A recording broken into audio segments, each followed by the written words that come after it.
Eu quero convidar você hoje para abrir sua Bíblia comigo, nessa aula de número 22. A gente vai olhar um pouquinho para Cantares número 7, capítulo 7. A gente teve a aula passada aí faz alguns dias, então a gente vai ter uma breve revisão aqui só para a gente não se perder. Mas eu queria convidar você já para abrir o capítulo 7. O trecho que a gente vai tratar hoje é o 7 e 9, tá? Nós vamos do 9 em diante. Na verdade, a aula ficou bem dedicada alguns versículos em específico, mas a gente vai ler. Eu quero convidar você, então, para abrir sua Bíblia comigo, em Cântico 7, 9, lembrando que esse é um estudo do IHOP, International House of Prayer, e nós vamos ler aí no capítulo 7, versículo 9 em diante. 7, 9 em diante. Enquanto eu dou um tempinho aí para você abrir, você pode também pegar seu caderno, sua caneta. Você que gosta aí de anotar. Vamos ler. Diz assim o trecho que nós vamos ver hoje. A sua boca como o melhor vinho. Tá fazendo a continuação, né? Eu vou ler do 8, pra gente não se perder. Subirei a palmeira, me apossarei dos seus frutos. Sejam seus seios como os cachos da videira, o aroma da sua respiração como maçãs, e a sua boca como o melhor vinho. Vinho que flui suavemente para o meu amado. Ó, anota isso aí. Vinho que flui suavemente para o meu amado. Eu tô lendo aqui na versão NVI.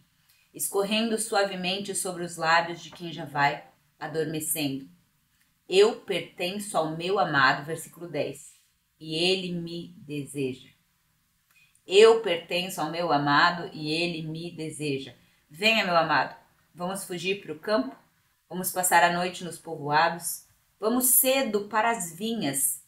Anota aí. Vamos cedo para as vinhas, para ver se as videiras brotaram, se as flores abriram, se as romãs estão em flor. Ali eu lhe darei o meu amor. Queria que você anotasse também essa frase que vai ser muito importante para a gente. Ali eu lhe darei o meu amor.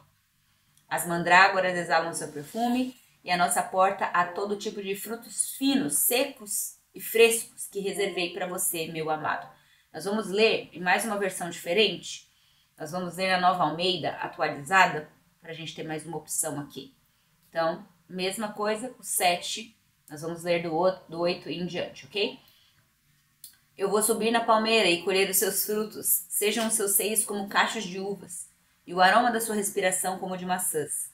Os seus beijos são como bom vinho, vinho que escoa suavemente para o meu amado, deslizando entre os seus lábios e seus dentes.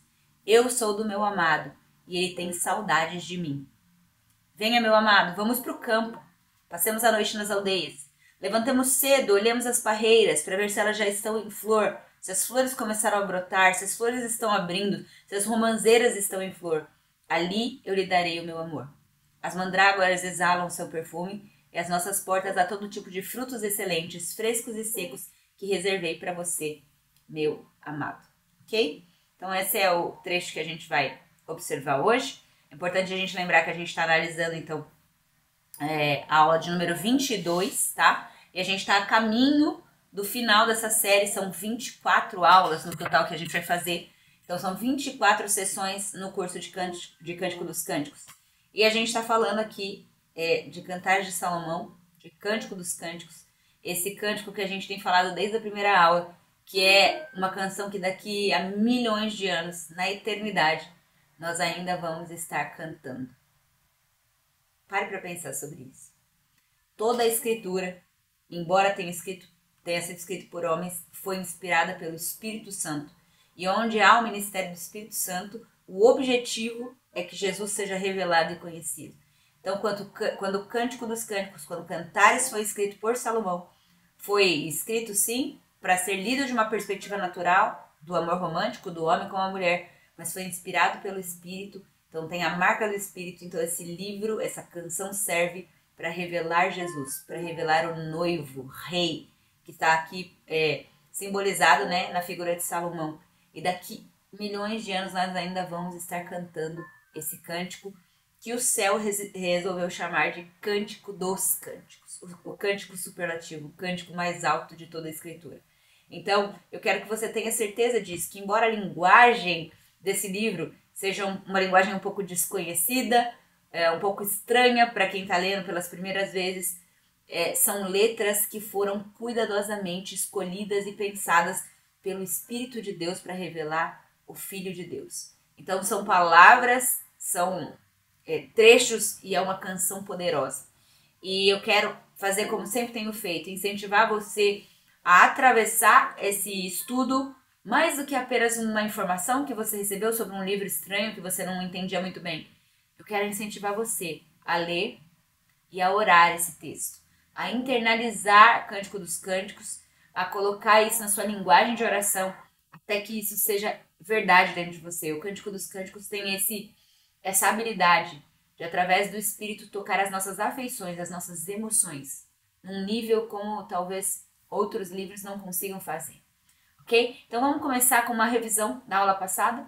Na aula passada a gente olhou o trecho do capítulo 6, versículo 11, até o 7, 9, tá? Então, anota aí se você não participou na última aula.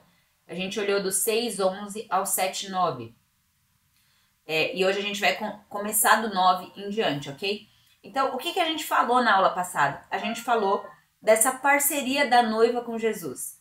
A gente partiu dessa premissa, dessa ideia de uma parceria madura, dessa donzela com o rei, dessa donzela com o noivo, tá? Então, tinha uma tensão em Cantares e a gente precisa lembrar dela. A gente começou nas primeiras aulas falando dessa tensão, e essa tensão está lá em Cantares capítulo 1, versículo 4. Ela pedia ao noivo, arrasta-me após ti na intimidade, leva-me para as recâmaras de amor. Vocês vão lembrar que ela pedia para ser levada para o lugar de intimidade, mas depois ela dizia assim, corramos juntos, vamos juntos, corramos juntos. Então tinha essa tensão de eu quero estar na intimidade, nas recâmaras, mas eu quero correr com você. Isso fala de intimidade e vida ministerial. Então é essa tensão que está presente no livro desde o começo, essa tensão natural entre aprofundar o nosso relacionamento íntimo com Jesus e crescer no ministério em parceria com Jesus. E aqui eu quero começar, para a gente fazer essa revisão, pensando em 3 estágios básicos que as pessoas passam. 3 estágios básicos. Você está anotando? Anota aí. Quais são esses 3 estágios?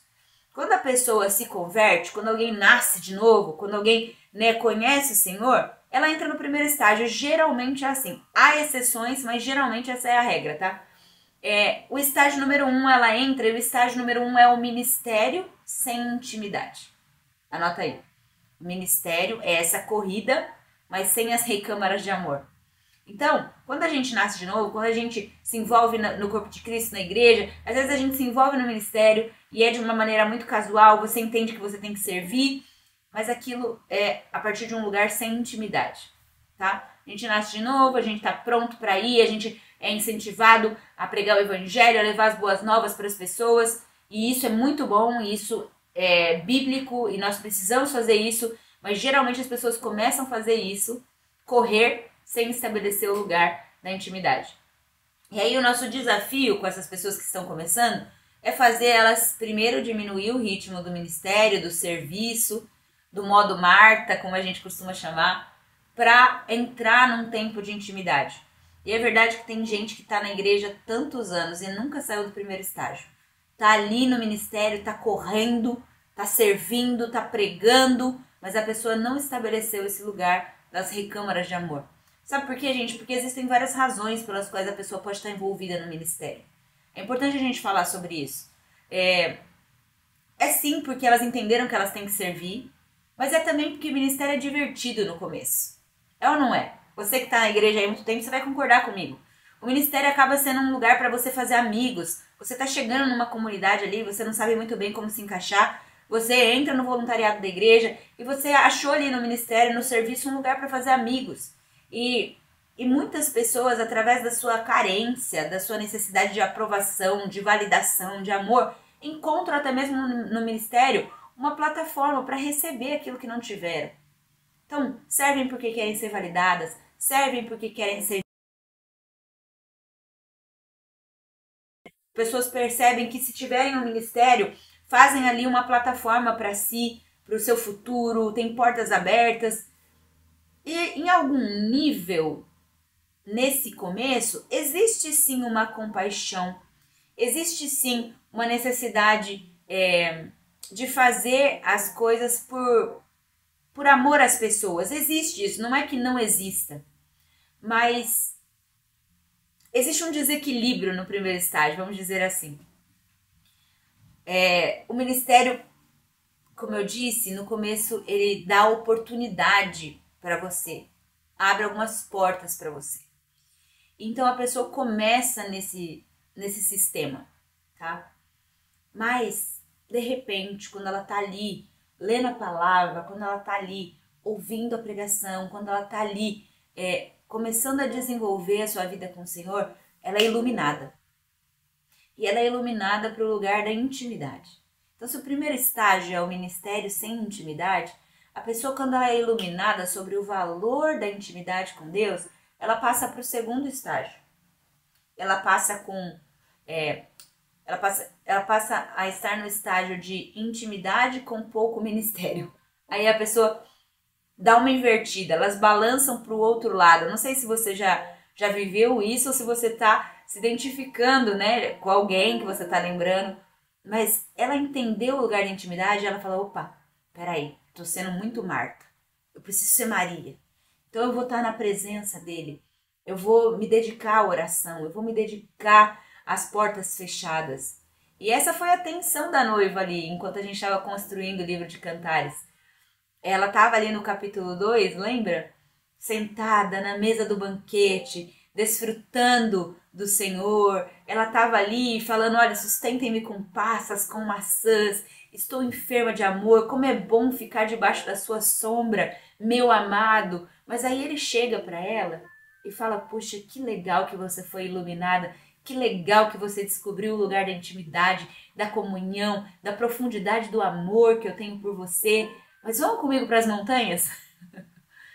Eu quero que você saia da sua zona de conforto e se envolva comigo, porque eu estou numa missão, eu estou discipulando as nações. Então, veja, o primeiro estágio é ministério sem intimidade, o segundo estágio é intimidade sem ministério, mas Cantares de Salomão e o estágio da maturidade e o que a gente está tentando aprender é isso aqui, é o terceiro estágio. É o ministério que flui da intimidade. Anota aí. O ministério precisa fluir do lugar de intimidade. Então, não é um ou outro. Não é uma sequência e ordem. É ambos. Então, quando nós fazemos esse ministério que flui da intimidade, nós estamos chamando isso aqui em Cantares de parceria com o noivo. Parceria com Jesus. É quando nós estamos servindo, não só porque é divertido, não só porque nós podemos fazer amigos, não só porque nós teremos portas abertas, ou um ministério relevante, seremos aprovados, queridos, amados. Nós estamos nisso por um motivo completamente diferente. Totalmente diferente. Nós estamos nisso porque nós entendemos que nós temos parceria com o nosso noivo, com o nosso Senhor.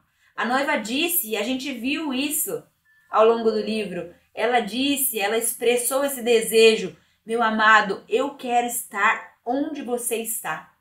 E onde ele está? Ele está no jardim dele. Ele está cuidando das vinhas para que as vinhas floresçam. Então, a noiva, quando ela entende esse lugar de parceria com o noivo, ela não vê mais o ministério como oportunidade para aumentar o seu nome, para abrir portas. Ela vê as pessoas como herança do Senhor. Ela vê a igreja como pessoas que genuinamente estão em necessidade na sua vida e ela tem compaixão. Não é apenas que ela tem compaixão pelas pessoas, mas ela vê essas pessoas como pertences do seu noivo, como herança do seu amado. E essa é uma motivação completamente diferente para ela estar envolvida no ministério. Então, é ministério pelo bem do Senhor e automaticamente pelo bem das pessoas. Agora, essa parceria, esse terceiro estágio que nós estamos falando aqui, nós precisamos ser sinceros. É raro. É custoso. Não é algo que você chega da noite para o dia. É algo que a gente vai entendendo, crescendo, aprofundando, construindo, ajustando a rota. é algo que a gente vai ver muito bem no ministério de Paulo.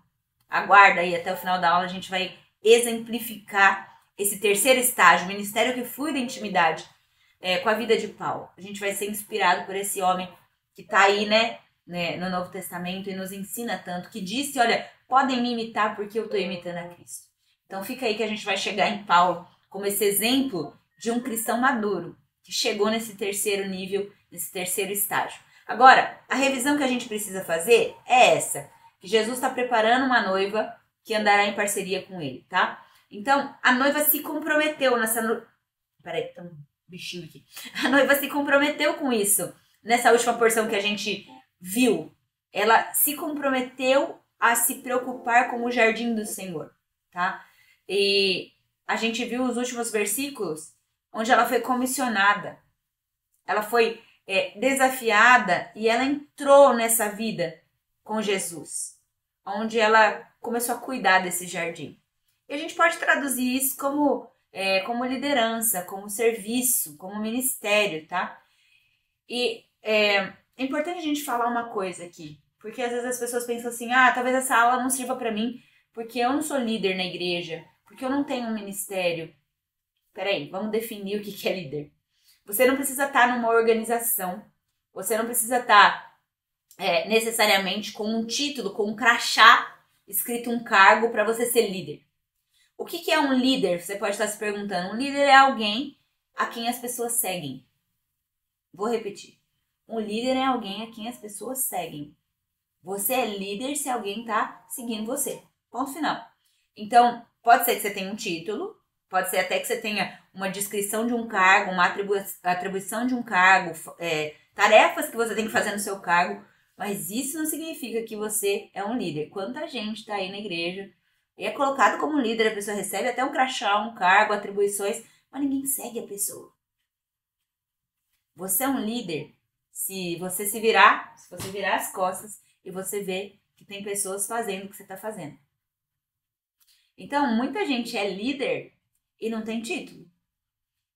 Porque, às vezes, alguém não reconheceu, mas você sabe que tem muita gente te seguindo. E não precisa ser um número grande de pessoas te seguindo, né? Mas precisa existir um número de pessoas que querem imitar sua fé. Lembra que eu falei de Paulo? Pode me imitar porque eu estou imitando a Cristo? Tinha gente imitando ele. A pergunta é, tem gente imitando você? Tem gente que olha para a sua fé e quer fazer o que você faz, e quer fazer da maneira como você faz, pelos motivos pelo qual você faz. Se sim, você é um líder. E essa comissão que a gente viu na aula passada, que a noiva recebeu, é dada para líderes. Tenham eles crachá ou não. O que Jesus fez com essa noiva? Ele chamou ela para nutrir as pessoas, para edificar as pessoas, para cuidar do jardim, sabe? Para cuidar das vinhas que ainda tinham que brotar, para arrancar ervas daninhas. Nós vimos a linguagem agrícola que o texto trouxe para a gente. Então, quem é líder foi comissionado por Jesus para fazer isso, para cuidar da herança dele, do jardim dele. E existe uma grande dimensão do corpo de Cristo que vai ser dedicada a isso, a ajudar as pessoas na sua espiritualidade de forma prática. E tem pessoas que têm essa chama no seu coração. Então você vê ali um necessitado, você vê alguém que não conhece o Senhor, que nunca ouviu o Evangelho, você vê ali alguém que está morrendo espiritualmente e o seu coração se acende, você não aguenta, você tem um impulso dentro de você de se compadecer e de ir lá cuidar dessas pessoas de forma prática, seja alimentando, pregando, ajudando, eu não sei como, mas você se vê impelido por aquele serviço, porque você foi comissionado. Tem essa galera que vê essa necessidade e se sente impelido aí de forma prática a ajudar. Mas tem também uma segunda categoria de pessoas que estão dentro desses que estão sendo seguidos, que são comissionados, vamos dizer assim, que eles têm uma chama no seu coração pela atividade sobrenatural. Já viu gente assim? Cara, eu quero ver gente sendo curada, eu quero ver interpretação de línguas, eu quero ver maravilhas acontecendo no meio do corpo de Cristo, eu quero ver a dimensão sobrenatural atuando aqui. Tem gente que tem essa chama no coração e foi comissionada por Jesus por isso, sabe? Existem grupos no corpo de Cristo que se dedicam ao que a gente vai chamar de profético, né? Que se dedicam ao poder do Espírito. E tem esse grupo também. E aí tem mais um grupo que eu gostaria de mencionar, que é aquele grupo que é comissionado, que tem uma chama no seu coração, que arde pela intimidade. São aqueles irmãos que tudo para eles se resume na oração. Eles estão envolvidos com a sala de oração e com o ministério de intercessão. E eles são aquelas pessoas que, se deixar até virar monge, gosta de fechar a porta do quarto e ficar ali no seu tempo a sós. E a pessoa de repente fala assim, eu não me importo tanto com esse negócio de dons, né, e tal. Não me importo tanto com esse negócio de acolher os necessitados, de pregar. O meu negócio é estar perto dele, é estar perto do meu noivo, do meu amado. Eu quero estar na intimidade. Eu quero te falar uma coisa, Deus não quer que a gente escolha uma dessas coisas. Embora uma delas pode queimar mais forte no seu coração, não é um A ou B ou C. Ele quer levantar na igreja, especialmente nesses últimos dias. Ele quer levantar nesses últimos tempos da igreja pessoas, líderes, que lutem pelo poder do Espírito Santo, que preguem o evangelho, que sustentem o órfão, a viúva, o necessitado, que tenham intimidade. Ele quer levantar gente que seja íntegra. Então, é uma comissão tripla que a noiva recebeu na aula passada. Ela recebe essa premissa de liderar, e liderar em todas essas esferas. Então eu quero encorajar você, incentivar você a não parar só na sua zona de conforto. De repente você é do profético, você gosta de se mover nos dons e tal, legal. Mas você tem acolhido o órfão, a viúva, o necessitado, pregado o evangelho, usado esses dons para a confirmação da pregação do evangelho? Você tem separado o tempo para entrar no seu quarto, fechar sua porta, estar com Jesus? Ou não, você é desse tipo que gosta de estar no seu quarto, de portas fechadas e tal? Você está envolvido de forma prática com a edificação da igreja? Você está envolvido? Você está indo pregar o evangelho para aquele que nunca ouviu a palavra? Como é que está isso na sua vida? Nós não precisamos escolher. Nós temos o Espírito da verdade dentro de nós, que nos ensina todas as coisas. A unção que nós recebemos é verdadeira. E Jesus está levantando uma noiva equipada, preparada, completa, para servir, para ajudar nesse jardim do noivo que precisa ser edificado, que precisa ser adubado, que precisa ser podado. Então, a gente vai entrar hoje na aula e a gente vai entrar no versículo 9 em diante, certo? E aí nós vamos ler o versículo 9. E aí, o versículo 9 diz mais ou menos assim, eu tô pegando na versão em inglês, porque essa é uma versão do iHop, então você vai entender, são palavras um pouco diferentes, mas o sentido é o mesmo. O versículo 9 diz assim, o vinho desce suavemente pro meu amado, movendo suavemente os lábios dos que dormem. Eu sou do meu amado e o desejo dele é para mim. Então, se é a primeira vez que você está ouvindo esse trecho, isso pode parecer um pouquinho estranho para você, mas tem muito significado. Esse versículo é um versículo incrível. Eu quero que você leia ele de novo e deixe ele penetrar as suas entranhas, porque cada frase aqui desse versículo é poderosa e vai mover as suas afeições se você der a oportunidade ao Espírito Santo para entender e para sentir o que Jesus está querendo dizer com isso. O Espírito Santo vai tocar a sua vida em níveis que você ainda não foi tocado. Olha só o que diz. O vinho desce suavemente para o meu amado. Eu sou do meu amado e o desejo dele é por mim. Então veja, o que quer dizer o vinho desce suavemente para o meu amado? Do que ela está falando? Ou qual é a figura para o vinho que a gente usa no Novo Testamento? O vinho fala do Espírito Santo. O vinho fala da presença do Espírito na vida do crente. Está falando, o vinho desce suavemente para o meu amado. Sabe o que ela está falando aqui? Sobre viver em concordância com o Espírito Santo na nossa vida. O que acontece muitas vezes é que o Espírito Santo nem sempre desce suavemente. É verdade ou não? Muitas vezes a gente engasga com o Espírito Santo. Muitas vezes a gente diz não para ele, a gente resiste a ele, a gente luta com aquilo que ele está falando para nós. Mas quando a noiva confessa no Cântico dos Cânticos, o vinho desce suavemente para o meu amado, ela está traduzindo ali, ela está transmitindo o entusiasmo que ela tem em concordar com a liderança do Espírito Santo na sua vida. Sabe o que ela está dizendo? Eu obedeço instantaneamente, fácil, o Espírito Santo. Eu não luto com o Espírito Santo, eu não resisto ao Espírito Santo. Não há engasgo para obedecer ele. Não há sufocamento quanto aos mandamentos dele na minha vida. Tudo que o Espírito Santo reivindica, a inspiração que ele traz, aquilo que ele fala sobre a minha fala, sobre a minha língua, sobre os meus olhos, sobre como eu gasto meu tempo, sobre como eu gasto meu dinheiro, eu ouço e obedeço. Gente, nesse ponto de Cantares, a noiva está entrando numa maturidade espiritual profunda. E era tudo que a gente estava esperando. A gente viu que Cântico dos Cânticos fala sobre a jornada de progressão de maturidade da noiva. E aqui ela está chegando nesse lugar de maturidade. Quando ela fala, o vinho desce suavemente, ele flui suavemente para o meu amado, ela está dizendo, eu não luto com o Espírito Santo. Eu apenas obedeço. Eu obedeço rápido. O vinho desce tranquilo, desce suave.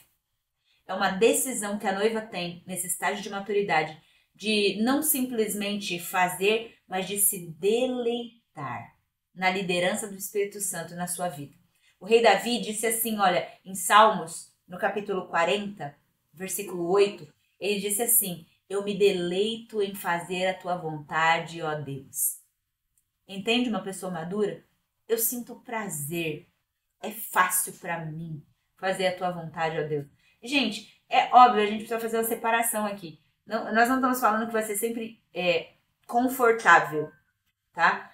É claro que as nossas emoções, muitas vezes, elas não estão animadas para renunciar, para tomar a nossa cruz, tá? Mas se deleitar em fazer a vontade de Deus é uma dimensão que vai além do nosso estado emocional.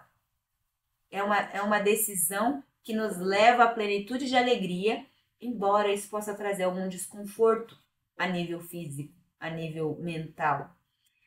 Ela diz, o vinho desce suavemente, ela tem essa consciência. Se o noivo, se o rei, se Jesus é a pessoa que eu mais amo, eu tenho que obedecer rapidamente. Eu tenho que me sujeitar à liderança do Espírito Santo, porque eu não posso resistir ao meu amado. E quanto mais nós vivemos em concordância com o Espírito Santo, quanto mais nós permitimos a liderança dele fluir facilmente na nossa vida, mais amor ele derrama no nosso coração, de uma maneira sobrenatural, e se torna cada vez mais fácil. É como se fosse um ciclo. Eu obedeço, ele derrama amor, e da próxima vez eu estou mais apaixonada, é mais rápido para obedecer, e ele derrama mais amor. Então, a verdade é que nós precisamos de Deus para amar Deus. Nós precisamos de Deus para obedecer a Deus. Eu falo sempre isso com os meus filhos. Tem o Davi de 10 anos, né? Ele está bem nessa fase. Eu falo para ele assim, filho, já caiu a sua ficha que você não consegue obedecer a Deus pela sua força? Você já entendeu que você não consegue cumprir todos os mandamentos? Nem os que a mãe dá com alegria, de todo o coração, você não consegue cumprir? Imagina os que Deus dá. Nós precisamos de Deus para amar Deus. E a verdade é que todos nós, vamos dizer assim, conceitualmente, nós queremos ser apaixonados, estar apaixonados por Jesus, mas nós precisamos dele para amar ele. Nós precisamos do poder ativo do Espírito Santo na nossa vida para viver essa prática. Então, quando você toma essa decisão, eu quero amar Jesus, muitas vezes eu fiz isso, tá? Eu tô contando isso até como nível de testemunho, mas de repente você vai se identificar com isso. Não, eu decidi, eu quero amar Jesus. E você vai e tenta na força do braço, e você se esforça para amar o Senhor. E aí sabe o que você descobre? Você descobre que você é fraco. Você descobre que a sua mente ainda não está tão renovada quanto ela precisa ser renovada. Você descobre que as pessoas acabam te ofendendo, te resistindo, e você não dá conta daquilo. O diabo vem para te atacar e você rapidamente desanima. Você já questiona o amor de Deus quando você sofre alguma temporada difícil. Por quê? Porque você precisa perceber que você precisa de Deus para amar Deus.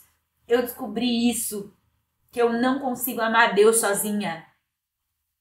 Eu preciso dele para amar ele. Eu preciso do poder ativo do Espírito Santo na minha vida para viver essa dimensão de obediência, onde o vinho flui suavemente, onde o vinho desce suavemente na minha vida. Então, eu quero te convidar nessa manhã a você abrir mão dessa sua tentativa carnal de se esforçar para amar Deus e reconhecer. Eu falo para o Davi, reconhece que você precisa de Deus para amar Deus, filho. Que você precisa de Deus para obedecer a Deus, que você precisa de mais do Espírito Santo na sua vida, você precisa de uma mente mais renovada, você precisa de um coração mais sensível, você precisa se arrepender mais rapidamente. Eu preciso disso, você precisa disso, a gente não dá conta. Nós precisamos do Espírito Santo nessa manhã. Eu preciso mais dele. O vinho precisa descer mais fluidamente na minha vida, na sua vida.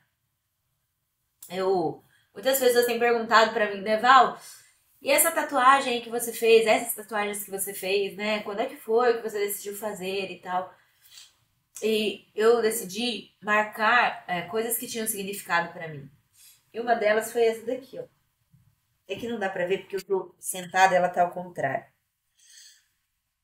Mas tá escrito aqui, ó. Grace, grace all the way.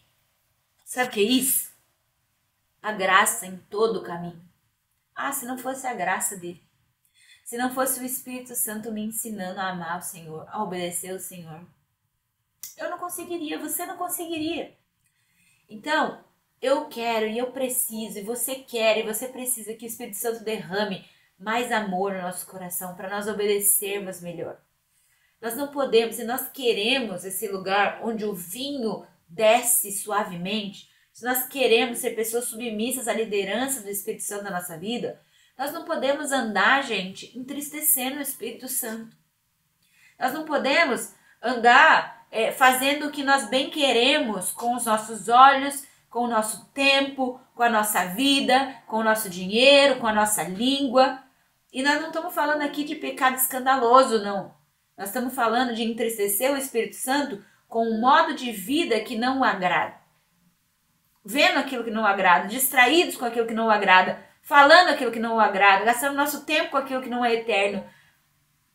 Isso, se nós estamos vivendo esse modo, isso é o oposto de ver o vinho descendo suavemente.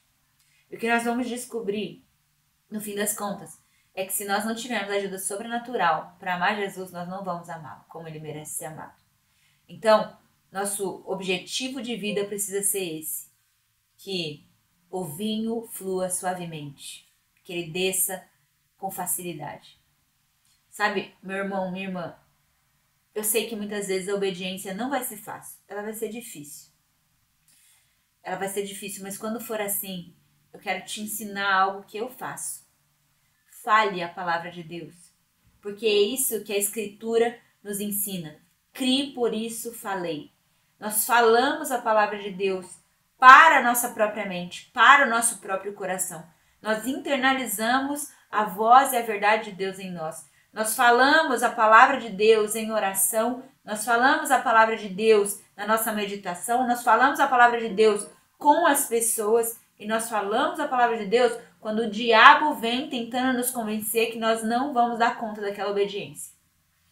Jesus disse, está escrito. Então, eu quero ensinar isso para você. Quando a obediência for difícil, apenas pare tudo que você está fazendo e fale com você mesmo. Fale com o Senhor. Diga assim, Senhor, o vinho desce suavemente. Anota isso aí para você não esquecer. Senhor, o vinho desce suavemente, porque você é o meu amado. Tu és o meu amado, eu te amo, eu escolhi te obedecer. Espírito Santo me ajuda a obedecer. Amém? Esse é um segredo para o vinho descer suavemente na nossa vida. Agora nós vamos falar da identidade espiritual. E tem dois aspectos que a gente quer falar aqui. Nós vamos para Cantares 7:10 agora. Cantares 7:10 diz, eu sou do meu amado e o desejo dele é por mim. Ou ele tem saudade de mim, eu não sei qual a versão que você leu. Mas a verdade é que para viver o versículo 10, nós precisamos do versículo 9. Então, o versículo 10 Perdão, acho que eu inverti aqui. Para viver o versículo 10, nós precisamos do alicerce, que é o versículo 9. Então, no 7 e 9, a gente falou de obediência imediata, inteira, interna, a liderança do Espírito Santo, o vinho descendo suavemente. Mas nós só conseguimos ter esse vinho descendo suavemente se nós estivermos enraizados, fundamentados, alicerçados na verdade do versículo 10. Então, são duas dimensões de identidade espiritual que a gente quer comentar aqui no versículo 10. Primeiro, ela se vê como aquele a quem Jesus deseja. Presta atenção nisso. A noiva, a donzela, se vê como aquela a quem Jesus deseja. O desejo dele é para mim. Ele tem saudade de mim. Então, que declaração importante é essa que a gente está vendo aqui? O desejo dele é por mim. Presta atenção, se você realmente crê e se você começar a viver a partir dessa realidade, o desejo de Jesus é por mim. Essa é a primeira parte da identidade. Agora, a segunda parte é: eu sou do meu amado. Eu pertenço a ele. E essa é uma declaração de obediência. Quando ela diz, eu sou do meu amado, ela está dizendo, eu estou comprometida com a liderança dele. Eu sou propriedade dele. O que ele mandar, eu faço. Eu sou dele, certo? Eu sou do meu amado significa assim, eu abri mão. Eu abri mão do meu direito de viver de qualquer outra maneira, que não seja a maneira do meu amado. E eu vou viver com ele. Eu vou obedecer a ele. Eu vou buscar o coração dele e a vontade dele para minha vida. Agora, observe isso aqui. A razão pela qual ela é do amado, a razão pela qual eu pertenço a Jesus, é porque o desejo dele é por mim. A razão pela qual você pertence ao seu amado é porque o desejo dele é por você. Então tem uma sequência e uma ordem nisso. E isso é bíblico, porque se você olhar para 1 João 4,19, você vai ver o texto bíblico dizendo assim, nós amamos a Deus porque ele nos amou primeiro. Nós só podemos amar a Deus porque ele nos amou primeiro. Nós só podemos dizer eu sou do meu amado porque o desejo dele é por mim. Nós só amamos Jesus na medida que nós entendemos que ele nos ama. Então, se você quer ser mais apaixonado por Jesus, se você quer entender, né, como você pode amar Deus melhor, você precisa saber a paixão que Jesus tem por você. Você precisa estudar a paixão dele por você. A maneira de você se dedicar a Jesus é estudar a dedicação dele por você. Olha que coisa linda. Como é que você se torna mais dedicado ao Senhor? Entenda a dedicação dele por você. Seja o que for, presta atenção nisso, anota aí. Seja o que for que você queira em seu coração a respeito de Deus, estude isso no coração de Deus por você. Nós só o amamos porque ele nos amou primeiro. Eu só posso dizer eu sou do meu amado porque o desejo dele é por mim. Então tudo que eu quero que esteja no meu coração para Deus, primeiro eu preciso estudar isso no coração dele para mim. Então veja, vamos começar nessa primeira identidade que a gente falou. Ela é aquela que Jesus deseja. No Cântico dos Cânticos, essa é uma temática que direto é levantada. A gente falou disso diversas vezes aqui. Não é o único tema do cântico, mas é de repente o mais proeminente, o mais falado. O desejo de Deus, o desejo do rei, o desejo do noivo pela donzela, pela noiva, pela igreja. O desejo de Deus por você, mesmo que ainda na sua fraqueza e na sua imaturidade. E é essa revelação que muda a nossa vida, que muda o nosso coração. Quanto mais eu entendo que o desejo dele é por mim, eu vivo cada vez menos na dor e na confusão de viver de acordo com a opinião das outras pessoas sobre mim. Vou repetir. Quanto mais eu entendo que o desejo dele é por mim, cada vez menos eu vivo a dor e a confusão de viver de acordo com a opinião das outras pessoas sobre mim. Gente, se a gente conseguir acessar esse lugar, o desejo dele é por mim, essa realidade, ela é tão poderosa e tão mais poderosa que isso vai desbancar a opinião das pessoas ou o desejo das pessoas sobre você. Não que a gente vai ficar 100% livre, porque isso é utopia, mas a gente pode ficar substancialmente livre.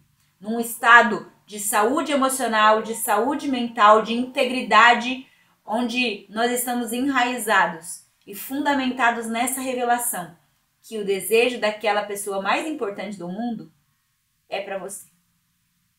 Quem são os outros? Se o desejo dele é por você. Sabe, essa revelação, esse tipo de compreensão proporciona para nós uma segurança emocional que nada mais proporciona. E a gente quer trazer um desafio aqui para você. O desafio é falar a palavra quando você se sentir rejeitado, quando você estiver ansioso, quando você for mal falado por alguém ou desprezado por algum grupo. Às vezes isso acontece, né? A gente fica ansioso quando a gente vai se aproximar de um grupo novo, de pessoas, ou quando a gente vai participar de algum evento. Você tem isso? Ansiedade? Isso é muito comum, né? Na psique humana é muito comum, na nossa fraqueza, na forma como a gente pensa. A gente fica ansioso porque a gente quer que as pessoas gostem da gente, que as pessoas nos desejem, que as pessoas nos amem. Posso te falar? O nosso futuro, o nosso valor, o nosso amor não está na mão dos outros seres humanos. Quando você se sentir ansioso, rejeitado, com medo de ficar desamparado, simplesmente fale. Fale com você mesmo. Fale essa verdade. Está escrito, o desejo dele é por mim. O desejo dele é por mim. E eu não preciso viver escravizado pela forma como os outros me veem, ou se os outros desejam a mim ou não, porque o desejo dele é por mim. Olha esse antídoto para a dor da rejeição, esse antídoto para a dor da ansiedade, esse antídoto para a dor de tentar sempre agradar. Quantas pessoas estão aí escravizadas, não conseguem ser livres, porque sempre se movimentam, fazem tudo que fazem, falam tudo que falam, numa constante ansiedade para agradar os outros. Para. Deixa a palavra de Deus hoje lavar a sua mente, o seu coração. E grava isso no seu interior. O desejo dele é por você. O desejo dele é por você. E aí, a número 2, eu sou do meu amado. Em outras palavras, ela se vê como um amante de Deus. Ela se vê como alguém que o objetivo principal da vida é ser um amante de Deus. Eu sou dele. Eu não sou mais meu, eu não pertenço mais a mim mesma, eu não pertenço às outras pessoas. Eu pertenço a Deus. Por isso, eu preciso tomar cuidado com o que eu faço. Porque eu tenho um dono. Eu sou do meu amado. Presta atenção nessa declaração de compromisso. Nesse reconhecimento de que somos propriedade de alguém. Então importa aquilo que você faz. Importa aquilo que você faz com seus olhos, com seus lábios, com seu coração. Você pertence a alguém que você ama e que te ama muito. E se você o ama, se você ama o Senhor, declara isso para sua alma. Quando a sua alma estiver querendo ser arrastada para as trevas, para o pecado, para a escuridão, quando os seus olhos estiverem querendo olhar para coisas que não são lícitas, quando você quiser gastar o seu tempo e seu dinheiro com coisas banais, pensa nisso. Importa, você é propriedade de alguém, você não é mais seu, você não pode mais fazer o que você quiser com a sua vida, você pertence a alguém. Quando ela diz, eu sou do meu amado, isso comove o coração de Deus. Você diz, eu sou do meu amado, isso mexe no coração dele porque é uma frase de aliança, de compromisso. Então, nós vencemos a tentação, o pecado, o desvio, a frieza desses últimos dias. Como nós vencemos? Nós vencemos confessando a palavra da verdade, confessando as escrituras e trazendo a realidade que está no coração de Deus e que está no nosso coração. Jesus disse lá em Mateus 4, lembra, na tentação, no deserto, está escrito. Sabe por quê? Porque Jesus venceu pela palavra do seu testemunho. Ou seja, pela confissão da palavra da verdade que estava no seu coração e veio à tona pelos seus lábios. Então, você precisa também vencer através da palavra do testemunho. Você precisa dizer, eu pertenço a ti, Senhor, eu sou do meu amado e você me deseja. Eu pertenço a você porque você me deseja, sabe? À medida que nós compreendemos o desejo de Deus por nós, então nós não resistiremos mais ao Espírito Santo. Nós deixaremos ele tomar controle na nossa vida. E então nós podemos dizer, o vinho desce suavemente para o meu amado. O vinho flui suavemente para o meu amado. Então, em vez de resistir ao Espírito, o Espírito vai fluir na nossa vida, fluir na nossa boca, fluir nos nossos olhos, fluir nas nossas atitudes. E aí nós vamos para o 7:12. Abre aí sua Bíblia. E aí, esse é um ponto muito importante que eu quero que você anote aí. A noiva clama, vem meu amado, no versículo 11. Vem meu amado, é um clamor intercessório. Ela está como que dizendo, Jesus, vem comigo e libera o seu poder enquanto eu estou envolvida nesse ministério, nessa parceria com você. Ela diz, vamos aos campos, fiquemos nas aldeias, levantemo-nos cedo para os vinhedos. Percebe que são descrições nessa linguagem agrícola, mas todas falando de ministério, todas falando de serviço. Basicamente o que ela está dizendo é, eu vou trabalhar com você agora. Vem comigo e nós vamos fazer isso juntos. Nós vamos nos envolver na vida das pessoas, nós vamos cultivar pessoas para o reino de Deus, nós vamos servir o reino do Pai. Então, esse versículo, o 7:12, ele é radical e eu quero que você entenda isso. Ela fala assim, ali eu te darei o meu amor. Anota essa frase ali, ali eu te darei o meu amor. E a pergunta é, onde é ali? É no meio dos vinhedos, é no meio do jardim, é fazendo o serviço e é no meio das dificuldades do serviço. Então veja, ela está no campo, ela está nos vinhedos, nas aldeias, trabalhando, clamando em intercessão. Senhor, vem comigo, libere a sua presença e eu vou trabalhar em parceria com você. Então, a gente falou dos 3 estágios. A fase 1, a pessoa que faz ministério sem intimidade. A fase 2, a pessoa que tem intimidade sem ministério. Mas a fase 3, que é a fase da maturidade, que é onde o ministério flui da intimidade. E é esse lugar que ela está. Senhor, vem comigo. Ou eu vou com você. Nós vamos estar juntos. Aonde? Trabalhando. Nas vinhas, nos campos, nas aldeias. É por muitas outras razões que ela está ali. Fazendo essas outras... fazendo o ministério. Mas... essas razões são todas porque ela é do amado e pertence a ele e ele a deseja. Então, ali, naquele lugar do serviço, do ministério, ali naquele lugar é onde ela oferece o amor de maneira mais elevada. É a noiva abraçando tanto a atração na intimidade quanto o envolvimento no serviço. Então, essas duas coisas. E ela tem esse anseio de ir fundo no coração de Deus, de ir fundo em Deus e fazer parceria com Ele. Ela aprende a fazer ambas as coisas.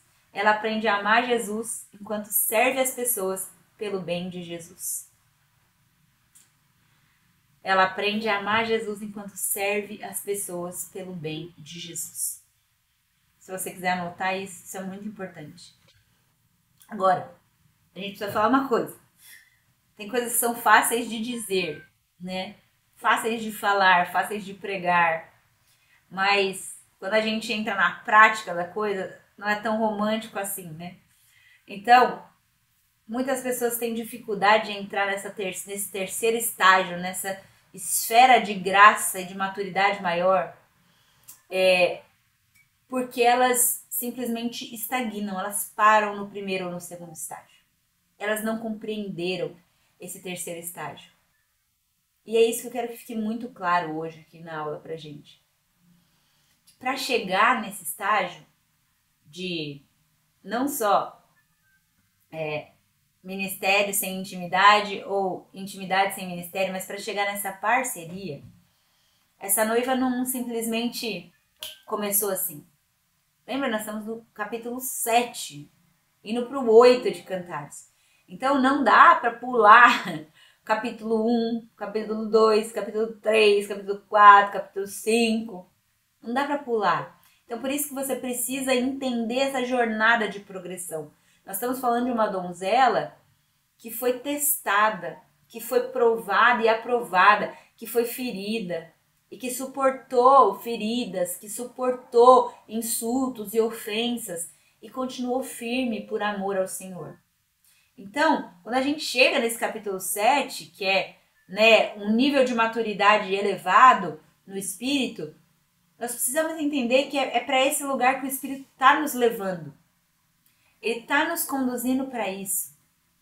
Mas isso não significa que não haverão dificuldades. Não significa que não haverão ofensas. Não significa que não haverão tropeços pelo caminho. É uma jornada de progressão nessa maturidade. E sim, haverão dificuldades. Haverão feridas no meio. É muito mais fácil, e a noiva concorda com a gente, se você está aqui comigo desde o começo, você vai entender isso que eu estou falando. É muito mais fácil amar Jesus, obedecer Jesus, quando você está ali no capítulo 2, na mesa do banquete, o estandarte ao amor, você está ali pedindo refresca-me, estou enfermo de amor. É claro que você está enferma de amor, né? No capítulo 2, porque você está só sentada na mesa do banquete, você não está fazendo nada além de cantar canções de amor e ser conquistada e estar fascinada e maravilhada pelo Senhor Jesus. No capítulo 2, muita gente está enferma de amor. O lance é que ali no capítulo 2 ela está protegida, ela está isolada, ela não está exercendo ainda a parceria dela. Ela tá só chorando e orando e ninguém tá incomodando ela, ninguém tem o WhatsApp dela e ninguém tá pedindo aconselhamento e ninguém tá pedindo um tempo seu para fazer alguma coisa. É nessa temporada, enferma de amor, isolada, protegida. É fácil. Mas aí, chega o capítulo 5, quando os vigias, lembra que a gente falou sobre isso? Aqueles sentinelas que deveriam estar protegendo, vão e ferem, agridem ela, onde ela tem a presença aparente de Deus retirada da vida dela, e ela continua enferma de amor. Lembra?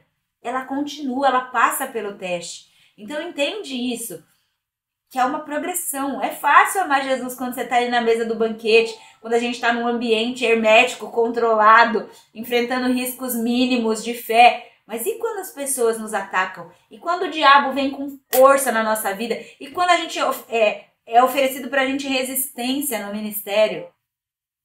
Presta atenção nessa jornada de progressão. Agora, no capítulo 7, no meio da labuta, da parceria, envolvida no ministério, envolvida com os campos, com as vinhas, depois de ter sido agredida, depois de ter sido espancada, ferida, ofendida, de ter ficado sem a presença de Deus, mas ter perseverado, ela diz, ali eu te darei o meu amor. Olha o peso, como é diferente o peso dessa fala. Então a donzela imatura, que ela é muito sincera, mas ela é imatura, ela ama Jesus no particular, mas muitas vezes ela não consegue sustentar esse amor, essa obediência, se tiver algo negativo na sua vida, se tiver dificuldade no meio do serviço. E serviço, quando a gente está falando de serviço aqui, é servir ali na sua igreja local, servir no ministério, quando ninguém te fala obrigado. É servir, continuar servindo, quando a presença de Deus não está sendo liberada como você gostaria que fosse liberada. É servir quando o dinheiro não está entrando e você está apertado. É servir quando ninguém está apreciando e falando muito bem, que legal que você está fazendo aqui na igreja. Mas é fazer isso por Deus, para Deus e com Deus. Ela diz, ali eu te amo. Presta atenção nisso. É por causa de Cantares 7:10. Porque eu sou tua e o teu desejo é por mim. É ali que eu te amo. É por causa dessa realidade. Você não pode, meu irmão, andar nessa realidade de Cantares 7:12 sem o 10. Não funciona. Requer maturidade para chegar nesse estágio. E aqui eu quero entrar no apóstolo Paulo, como eu falei no começo da aula, que era para nós um exemplo de alguém que estava nesse terceiro estágio. De alguém que alcançou essa maturidade. Filipenses 3:10 foi o tema da nossa conferência do Desascope esse ano. E se você não sabe de cor, eu quero incentivar você a decorar esse texto. Porque esse texto, para mim, ele é um emblema, ele é ele é uma declaração que deve estar na boca de todo cristão. Se alguém perguntar para você o que você quer, qual o desejo da sua vida, o apóstolo Paulo pode emprestar as palavras dele para você e elas vão servir para qualquer cristão. Ele diz assim, eu quero, ou o meu desejo é conhecer a Cristo, o poder da sua ressurreição, me assemelhar a Ele nos seus sofrimentos, para de algum modo obter a coroa da vida. Então, veja, Filipenses 3:10, abre aí na sua Bíblia. Tem essas 3 dimensões. Essas dimensões que a gente comentou de Cantares 7:9, essa comissão tripla. A gente vê aqui em Filipenses 3:10. O desejo é conhecer o Senhor. Ah, se eu pudesse conhecê-lo. É um desejo por intimidade. É um desejo por profundidade nas recâmaras de amor. Mas isso não é tudo. É mais do que intimidade. Veja aí, intimidade é uma coisa. Mas ela quer o poder, ele quer o poder da ressurreição. Ou seja, o ministério com poder. O ministério ajudando as pessoas com aquilo que é prático no dia a dia. Ela quer encontrar também, ele quer encontrar também Jesus na comunhão dos sofrimentos, na dificuldade e na adversidade. E a gente sempre quer escolher um dos 3, né? Mas a gente não quer escolher a dificuldade. A gente quer a comunhão, a gente quer a intimidade, a gente quer o poder da ressurreição, mas quando chega na parte da comunhão com os sofrimentos, a gente não quer. Mas olha Paulo. Paulo é um exemplo de cristão maduro. E aí tem um fato, um acontecimento na vida de Paulo que une essas 3 coisas. E se você quiser anotar aí, isso está em Atos, no capítulo 16. Paulo estava na prisão em Filipos e ele foi, né, para Filipos, ele pregou ali e ele não foi bem recebido, não gostaram dele, jogaram ele na prisão. E no episódio ali ele está junto com Silas. Então Paulo e Silas estavam ali, na prisão, adorando a Deus. O que eles estavam fazendo? Cantando, louvando, orando, amando a Jesus, enquanto tudo de terrível estava acontecendo. Enquanto a dificuldade estava ali presente. Gente, a gente não pode romantizar isso aqui que nós estamos falando. Presta atenção. Por acaso você sabe como era o sistema de encarceramento numa prisão dessa? Você sabe como era a ventilação, o sistema de condicionamento de ar numa prisão dessa? Nós estamos agora num período de muito calor. E nós às vezes temos ventilador, temos ar-condicionado na nossa casa. Você já pensou como era numa prisão dessa? Já pensou como é que era a questão de privacidade? Para você se limpar, para você usar o banheiro. Se é que tinha banheiro, num buraco no chão. Você sabe como é que era essa questão de privacidade? Você sabe como que era a alimentação deles numa prisão dessa? Se comiam, o que comiam, em que estado comiam. Gente, era horrível. Não era algo legal. Eu sou uma pessoa que tem o olfato muito sensível. Se eu chego num lugar, eu fiz estágio, eu sou formada em nutrição, e eu fiz estágio em postinho. E uma das coisas que a gente fazia muito era visita, né? Visita domiciliar. E às vezes nós chegávamos na casa de idosos negligenciados pela família, sabe aqueles casos assim, bem terríveis, onde o filho, a filha pegava o dinheiro da aposentadoria e deixava o idoso lá largado. Eu chegava naquelas casas, muitas vezes, os idosos estavam sem tomar banho, fazendo as necessidades ali na cama mesmo. E aquele cheiro era tão forte, que às vezes em quando tinha náuseas quando você entrava na casa, sabe? Eu fico imaginando uma prisão dessa. Um lugar onde as pessoas eram largadas ali.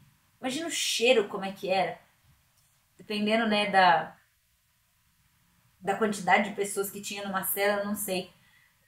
Mas a verdade é que quem estava numa prisão, as companhias que estavam numa prisão, eram pessoas ali cheias de ira, pessoas que não eram pessoas agradáveis, eram bandidos. Eram pessoas que tinham ferido regras morais, sociais, assassinos, perversos. Muitos ali com certeza eram endemoniados.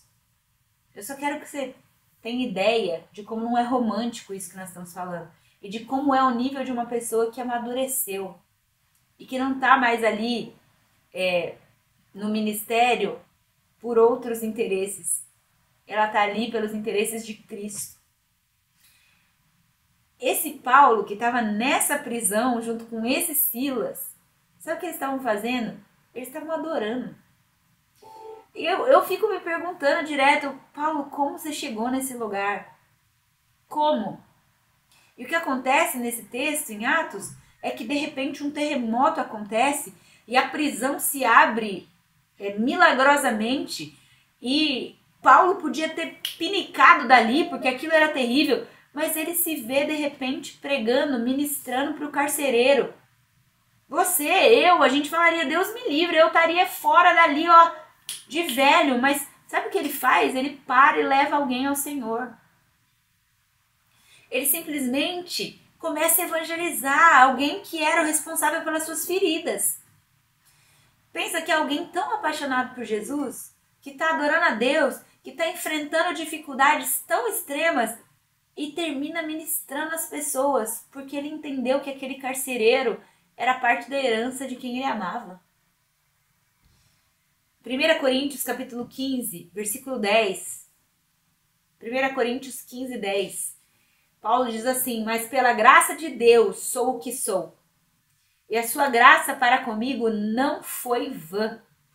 Antes, trabalhei muito mais do que todos eles. Todavia, não eu, mas a graça de Deus que está comigo. Sabe o que Paulo está falando aqui? Ali eu lhe darei o meu amor, é isso que a noiva está dizendo? Ele está falando, eu trabalhei mais do que todos os outros. Paulo está se descrevendo como alguém tão apaixonado que trabalhou mais do que todo mundo.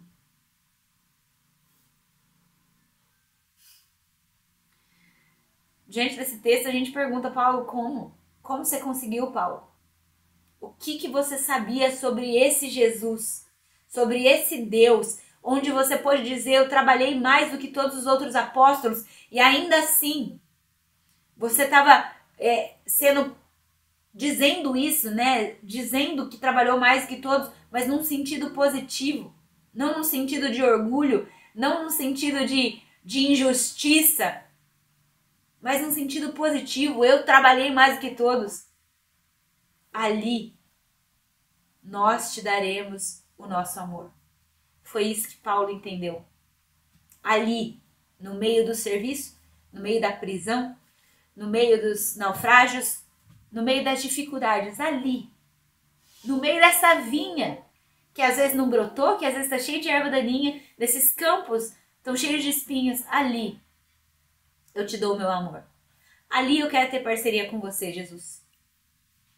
Eu não quero apenas que você sinta minha presença quando tudo está confortável, nas canções de amor, mas eu quero trabalhar junto com você.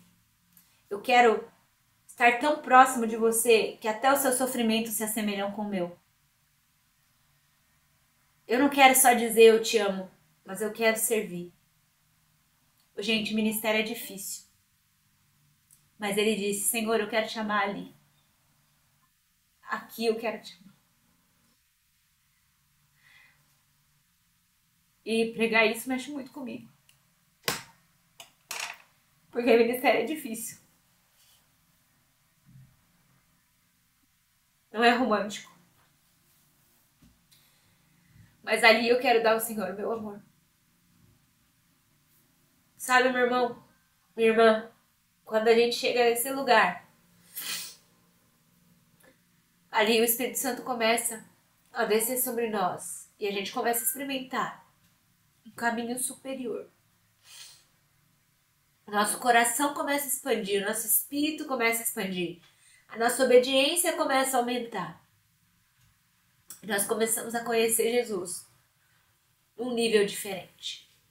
Eu quero encerrar por aqui. Eu quero encerrar por aqui porque eu quero orar com você. Eu quero orar por mim e por você. Nós precisamos de Deus para amar Deus. Nós precisamos amadurecer. Nós precisamos dizer como Paulo, eu quero conhecer Cristo, sim, eu quero intimidade. Eu quero sim o poder da ressurreição, eu quero experimentar o sobrenatural, mas eu também quero a comunhão nos seus sofrimentos. Eu quero estar onde ele está. Eu quero fazer o que ele fez. Eu quero ser uma noiva à estatura do varão perfeito. Vamos orar? Senhor, diante da sua palavra, nós estamos constrangidos com o seu amor, com a sua graça, com a sua misericórdia. Nós estamos constrangidos porque você não desiste de nos ensinar, de nos moldar. E nós estamos aqui, Senhor. E nós queremos dizer nessa manhã que nós somos seus, porque o seu desejo é por nós. Senhor, eu peço nessa manhã, arrebata a nossa consciência e as nossas emoções dessa verdade, de que você nos deseja, de que você nos ama, de que você nos comprou, de que você continua olhando para nós com interesse, com paciência, com amor. Senhor, obrigado porque você está bradando nessa manhã, que o seu desejo continua sendo por nós, você não desistiu de nós.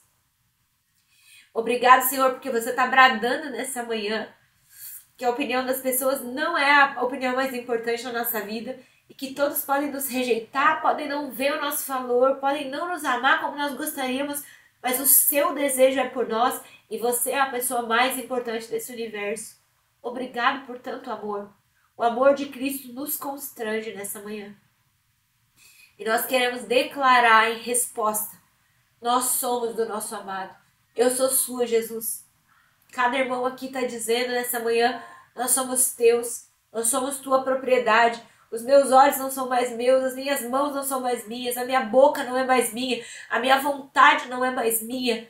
Senhor, cumpre a tua vontade em nós, nós somos teus.